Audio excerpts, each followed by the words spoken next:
vídeo de hoje a gente vai falar sobre uma introdução sobre as questões LGBTQIA e vamos começar falando sobre os termos, sobre os construtos que balizam alguns dos conceitos.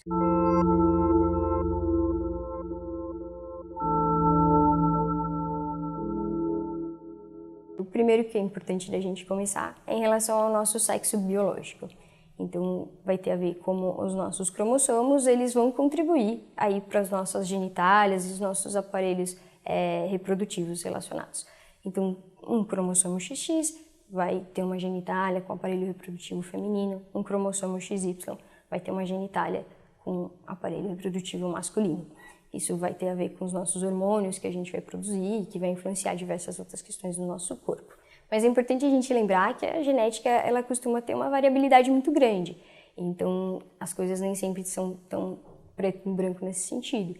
Então, existem diversas doenças que podem acontecer e que vão interferir nisso. Por exemplo, uma das questões é uma insensibilidade à testosterona, que você, apesar de ter um cromossomo XY, você vai acabar desenvolvendo uma genitália feminina externamente. Existem outras questões de genitálias ambíguas, como hermafroditismo, o chamado hermafroditismo verdadeiro, que são pessoas que vão ter ambas as genitálias com ambos os sistemas reprodutores. E a essas questões que acabam tendo outras influências biológicas nessa determinação, a gente chama de uma condição de intersexo. A partir do nosso sexo, a gente vai construindo o que é o nosso gênero. Essa é uma construção que, como falamos, diz respeito ao biológico, sobre os nossos hormônios, mas ela também é uma construção muito social e cultural de elementos que acabam sendo associados ao que é ser feminino e ao que é ser masculino. Se você é uma pessoa que se identifica com o seu sexo de nascimento, a gente fala que você é uma pessoa cisgênero.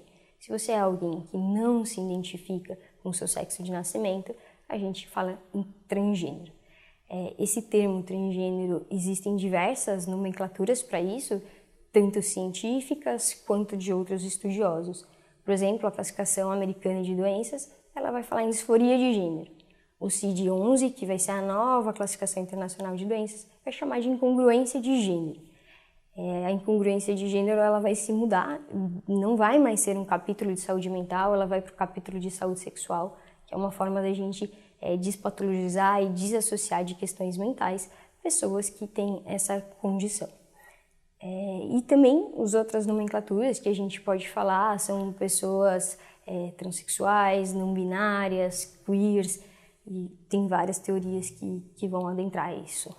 Sobre a nossa expressão de gênero, esse é um outro termo, que aí ele vai nos dizer respeito aos nossos comportamentos, atitudes, formas de se vestir, do que está associado ao que é visto como feminino e masculino. E pessoas que acabam tendo uma combinação desses dois, elas vão ter uma expressão que a gente chama de andrógena. É importante lembrar que a expressão não tem a ver com a nossa identidade. Por exemplo, um grande exemplo é as drags, que têm uma fantasia de mulher, que é um papel que elas vestem, mas não necessariamente quem faz essa performance é uma pessoa transgênero, ela pode se identificar como cisgênero. E por último, o outro construto que é muito importante da gente falar é sobre orientação sexual. A orientação sexual ela diz respeito à nossa afetividade, ao nosso desejo, a por quem a gente se sente atraído. Uma pessoa que se sente atraída por alguém que é do mesmo gênero que ela é chamada de homossexual. Uma pessoa que é atraída por alguém que tem um gênero diferente do dela, a gente chama de heterossexual. Também tem quem a gente chama de bissexual, que seria atraído por ambos os gêneros. E existe um outro conceito que seria pansexual, que seria quem seria atraído por pessoas não andrógenas ou transgêneros. E é importante lembrar que a orientação sexual também não tem a ver com a nossa identidade sexual. A gente pode ser uma pessoa cisgênero e sentir atração por alguém do nosso mesmo gênero. São todos esses conceitos diferentes e que são independentes.